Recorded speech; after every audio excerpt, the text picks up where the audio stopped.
Just wait 1 second. So waiting for. That's it. Okay, we're fine. We're good. Okay, thank you for being here. Sorry to keep you so long. No problem. So can you tell us your name? Nancy McGuire. And you're a medical doctor. I am. And what are you a doctor of?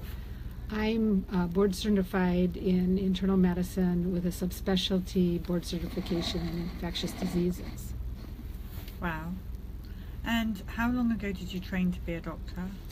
I graduated the end of 1979 from medical school and then subsequently trained in the early 80s in infectious diseases. And what made you want to be a doctor? Well, I come from a medical family, and my father was a neurosurgeon, and I felt that I wanted to become like my father was, who really loved patients. And I later found out that I was a very young age, about 5 years old or so. And then subsequently I felt like I wasn't a good enough student, and I kind of gave it up, or I wanted to quit, but certain doors opened for me, and I became a medical doctor, and then subsequently wanted to do infectious diseases because I was interested in seeing patients that got well, but it came at the time of AIDS, so it was a bad time for me because more patients were afflicted with HIV/AIDS. And when you were training to be a doctor, how much training, if any, did you get on vaccinations? Very little.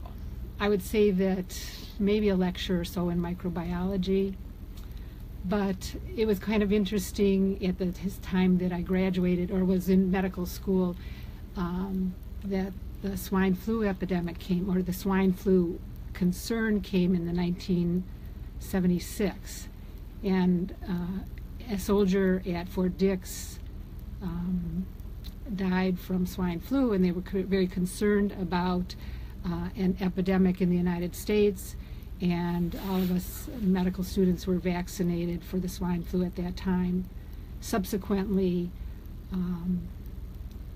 there was no epidemic, and about 500 or so people had Guillain-Barré syndromes, so they were paralyzed from the vaccine. And was that the first time when you thought something's not right? Well, I didn't question it at that time. Subsequently, as I look back on my life, I kind of question that now, from what I've learned. And another time when I was in infectious disease fellowship, a lot of my mentors would be talking about, there should be a vaccine for Staph aureus, a vaccine for Clostridium difficile, for antibiotic-associated colitis. So they started thinking like that we should have vaccines for all infectious diseases, which in my mind now is really an impossibility because there are so many infectious diseases. And I'm a product of the 50s. I did get the Salk and the Sabin vaccine, and then subsequently I learned that those were contaminated with SV40.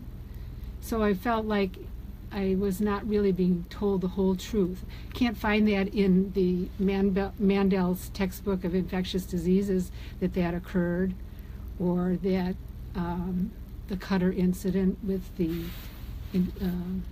improperly or inactivated polio virus. So when, in your years of being a doctor, did you really say, and it may be quite soon, I don't know, actually this is wrong, I don't want to be part of this anymore, I need to talk about this? Is this your first time now publicly talking about this? Yes, it is. Right. But I've talked to my friends about this. Sure. I would say that I was also doing some home care in the greater Detroit area, and I would usually have a person that would drive and give the flu shots to all the homebound elderly patients.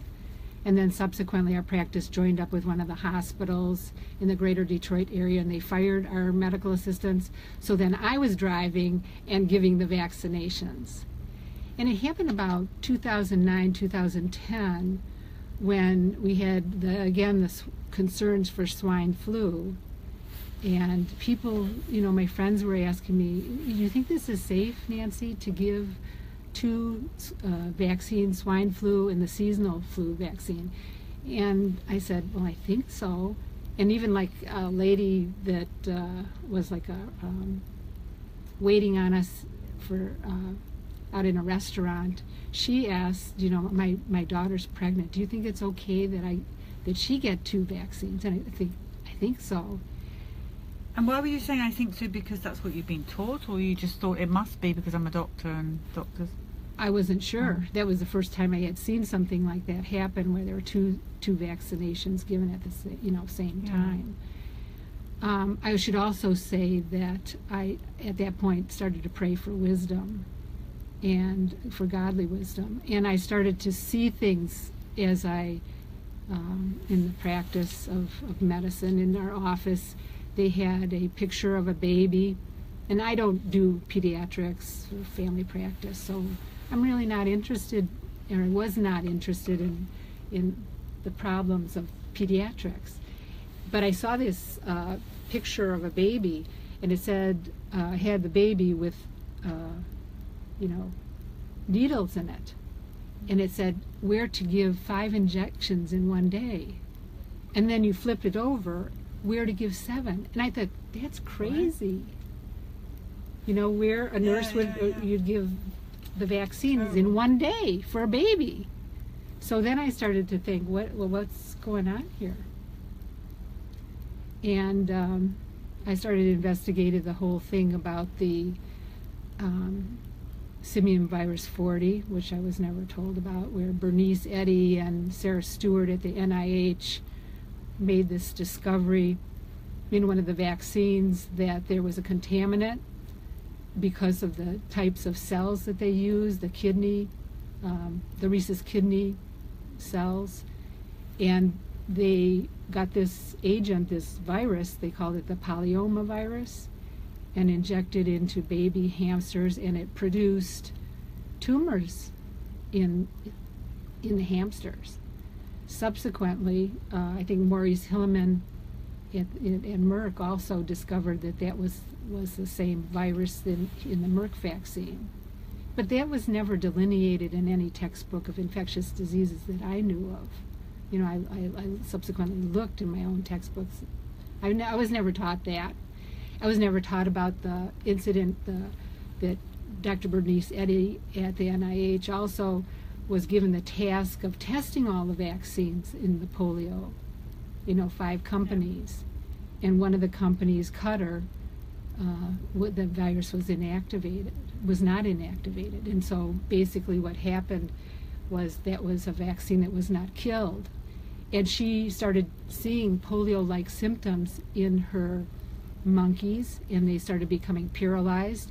She subsequently went to her supervisors and said the vaccine is not safe. And I guess it was William Workman just didn't really act on it. And the NIH director, William Sebrell, he certified the vaccine. And 40,000 children were vaccinated with that vaccine. 200 of them became paralyzed, and about 5 or up to 10 patients died. So I thought that was a travesty. And I never knew about that until I tried to investigate that online. I actually looked at Children of God for Life. That was a great, and I talked with Debbie Vintage on the phone a couple of times because I was concerned about that. The most thing that I was concerned about, I was not only concerned about all the agents in the vaccine, but I was more concerned about the aborted fetal cells. Right. Because I never knew that, and I never knew that the DNA of those babies could never be taken out of the live virus vaccine. So that really concerned me. I was a developmental biologist in college and graduate school, and so I was very interested in development of embryos. It was at the time when people were talking about pluripotent stem cells, embryonic stem cells, and I thought, I would never use a product like that. But then I find out that the cells that were used for vaccines, the babies were older. They were at the stages of 3 months and 15 weeks. Those babies had hearts that were pumping blood, and it was as if, and it is, that these cells were taken from abortions done in Sweden and the UK, the WI-38. And what had happened was the abortionist is at the table handing off the baby to the cell researcher, who's then dissecting the baby. And we've seen that already with Planned Parenthood, with the videos and the undercover that the doctors, the abortionists, are talking about harvesting these babies' organs for cells. It's disgusting. It's barbaric, is actually what it is. You just don't even have words for what's being done. So I was very concerned about the Fair Labeling Act and expanding the consent forms. You know, so people know. I didn't know what was in the vaccine. I didn't know that you can't get that DNA from those babies. I mean, those are the cells are live now. The babies were killed in the 60s. And that DNA for that special child is in that vaccine, and you can't get it out. And even the FDA is concerned about the amount of DNA in those vaccines. And as far as I know, Dr. Teresa Dreischer from Sound, yeah, we've interviewed her. She's, quantified that, or how much DNA, and it's in levels that are not acceptable. So those could be intercalated into the babies, the recipient of the vaccine. We don't know. And we don't know, especially when you give a number of vaccines at the same time, what that does. I mean, you've seen some of our stories and what have been done, and as we have travelled in the last 18 months, we've uncovered things that we've never thought, the devastation and travesty of what vaccines have done. And you're a woman of faith, and we're here talking about this. How is this going to end? When is it going to be enough? How many more stories, or doctors, or dead babies, or dead teenagers? What do we do? Well, I'll tell you what I did. I was impelled to contact Julie Gerberding at Merck Vaccines, the president of Merck Vaccines, write a letter, but I really received nothing back. I mean, I try to go higher than, contact people in the government. I tried to talk with my congressman, Mike Rogers, and I couldn't get into his office. I said, I'll come to the Lansing office, I'll come to Washington, D.C. to talk to you about this Fair Labeling Act. And, I just got the runaround, really. I've subsequently tried to talk to a legislative aide in Mike Bishop's office, and you tell him about all these issues, but they just kind of put it aside. It seems like there's a disconnect in Washington. And you're a doctor of high qualifications. Well, it's not like you're me. Well, I am kind of like you. Nobody really looks at me as being that important. They're quick to slam us down. Yeah. If we don't have a medical degree, is more to the point. You do have a medical degree, so they're still not listening. Well, I also worked in the pharmaceutical industry for 2 years too. And what did you discover in the pharmaceutical industry? I could only stay there for 2 years because there were significant problems. I mean, I was more in clinical research with quinolones, setting up for very resistant infections. But working with the company was very difficult, I took adverse events very seriously. You know, the drug that I was working on burned people, was a phototoxic drug. So you could only want to use that for in the ICU and not out in the public. You know, like somebody for skin infection or urinary tract infections.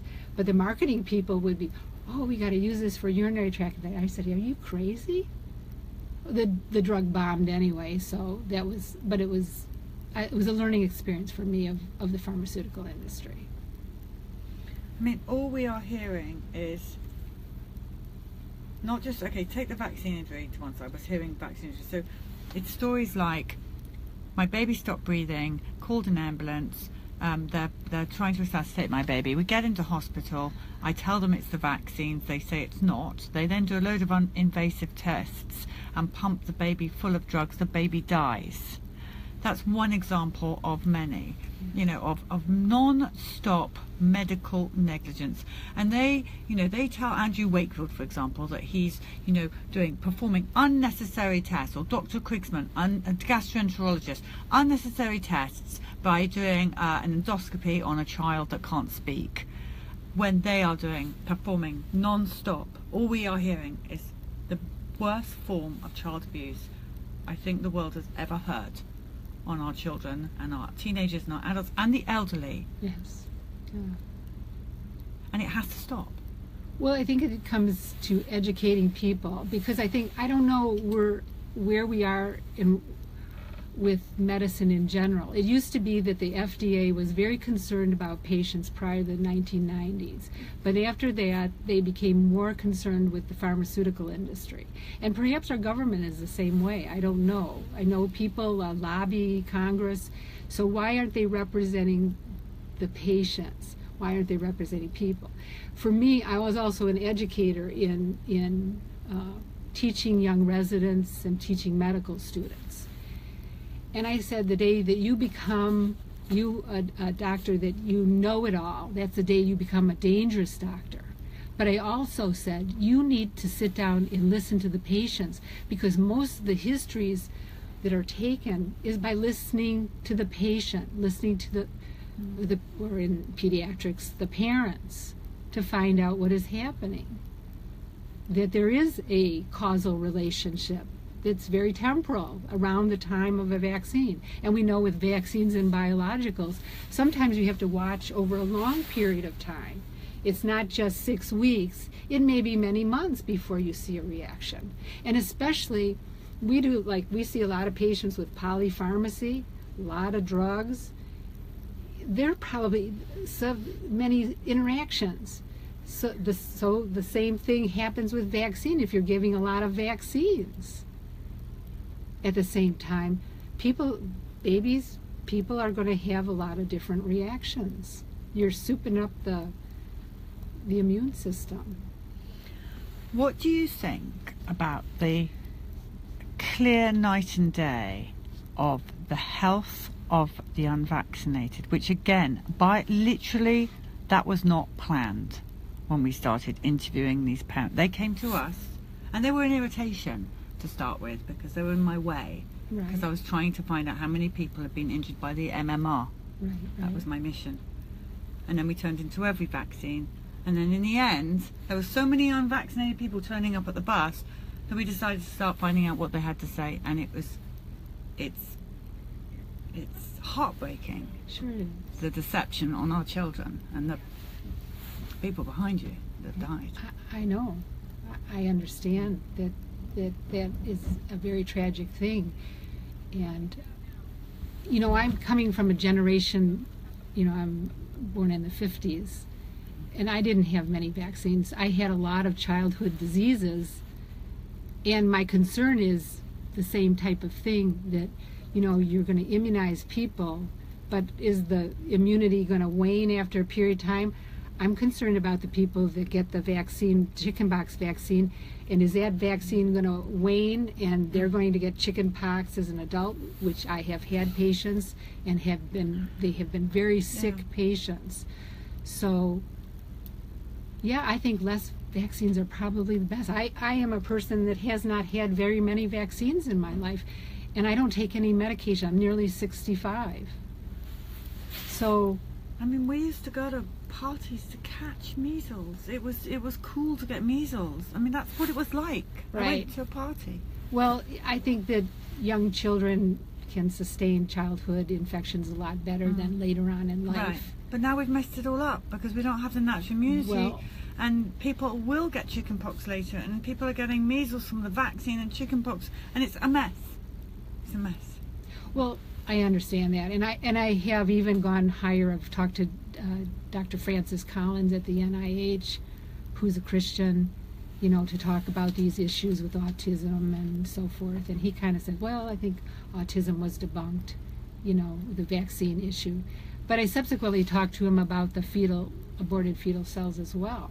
And, there's some anecdotal evidence. I talked with Debbie Vinage at Children of God for Life, and she told me that there was a doctor who did not give the aborted fetal cell vaccines to the Amish, and there were no cases. This is anecdotal. No cases of autism. So, now, have you seen Dr. Suzanne Humphrey's work? yes, I've heard her speak. On the videos. I would very much like you and her to be in contact, Okay. because I think you're very powerful, wonderful doctors, and we are gathering an enormous list of doctors. They are, I think, all Christian, and they are all coming out and telling the truth, and we're so grateful to you. But I do think you all need to be talking together, Amen.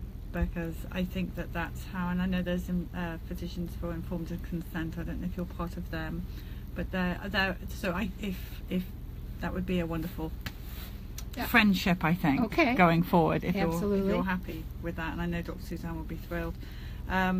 Is there anything else you would like to tell the people? They're sending you a lot of love, by the way. Well, I send love back to you Yes, all. I'm very grateful to you. Thank you. It's very brave of you to come out and do this, and I do appreciate it. Well, I do want the companies to address ethical vaccines. I'm very interested in Fair Labeling Act. And I'm also concerned about contamination of vaccines, which have been seen. And supportive of doing the vaccinated and unvaccinated trial, as did Bernadine Healy, who was director of the NIH. Yeah. Follow children that are vaccinated and unvaccinated. I think you would have some answers to some questions. Certainly I would have would get answers. And then I just have something that I wanted to read from William Osler, who's my hero in medicine. Sir William Osler, who was the wonderful internist at Johns Hopkins, and it talks about truth. At the outset, do not be worried about this big thing subject, truth. It is a very simple matter if each one of you starts with the desire to get as much as possible.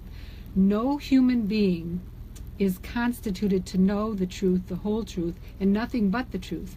And even the best of men must be content with fragments, with partial glimpses, never the full fruition. In this unsatisfied quest, the attitude of mind, the desire, the thirst, a thirst that from the soul must rise, the fervent longing are the be-all and the end-all. So I think that's where we need to be. We need to be always seeking after the truth. Yes. Someone's saying, yes, you're right. Thank you. Now just tell me where you got that from. This is a little textbook on the counsels and ideals and selected aphorisms of William Osler. So he wrote a lot about, he read a lot besides medicine. He even encouraged his house staff to read the Bible. Wonderful. Yeah. Thank you so much. And I think we're going to see a lot more of you. And I'm sorry it's so late. It's good. We've had a lot of stories today. I know. There's a lot of stories that need to be told. But I'm not going to let you go without giving you Dr. Suzanne's email address. And I know she would thoroughly approve of that. So I will be doing Well, that. I'm not as bright as she is with the vaccines. I know she's been studying She's very very much. bright, but and that's why you doctors do need to stick together, though, because you need each other. We all got to stick together. We're all one big family now, and you've just joined our family. And everybody's sending you hearts and love. I send them back. Yes, she sends it back. Okay, we're going to come off social media. We've got more stories. I don't know if people have gone or if they're still there, but crikey, it's a lot.